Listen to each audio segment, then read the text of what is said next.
জনগণের স্বার্থে ওয়াশিংটনের সঙ্গে আলোচনায় বসছে তেহরান, জানালেন পেজেশকিয়ান। রণতরীর দিকে ধেয়ে যাওয়ার অভিযোগে ইরানের ড্রোন ভূপাতিত করল যুক্তরাষ্ট্র। নিষেধাজ্ঞা প্রত্যাহারের শর্তে ইউরেনিয়াম সমৃদ্ধকরণ কমানোর ইঙ্গিত তেহরানের।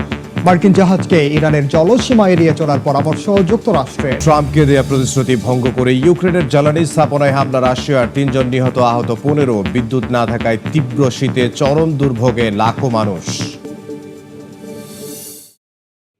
নিষেধাজ্ঞা প্রত্যাহারের শর্তে ইউরেনিয়াম সমৃদ্ধকরণ কমানোর ইঙ্গিত দিয়েছে তেহরান।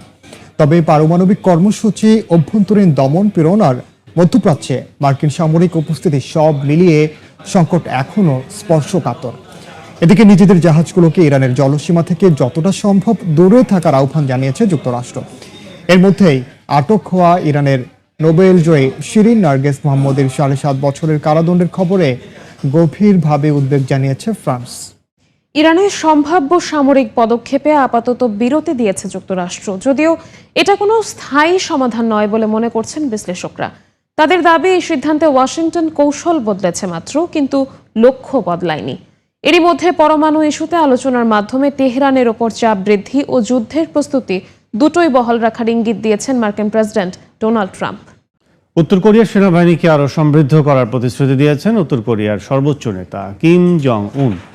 ৮ ফেব্রুয়ারি দেশটির সামরিক বাহিনীর প্রতিষ্ঠা দিবসে অনুষ্ঠানে এই ঘোষণা দেন তিনি। এছাড়াও চলতি মাসের শেষ দিকে এক সম্মেলনে আগামী ৫ বছরের অভ্যন্তরীণ ও পররাষ্ট্রনীতির রূপরেখা তুলে ধরবেন কিম। অধিকৃত পশ্চিম তীর নিয়ন্ত্রণে বেশ কিছু কঠোর সিদ্ধান্তের অনুমোদন দিয়েছে ইসরায়েলের নিরাপত্তা মন্ত্রী সভা। ফিলিস্তিনি জমি ইহুদি বসতকারীদের কাছে বিক্রি সহজ করা এবং ফিলিস্তিনি নিয়ন্ত্রিত এলাকায় ইসরায়েলি কর্তৃত্ব বাড়ানোর পথ খুলছে এসব ব্যবস্থা।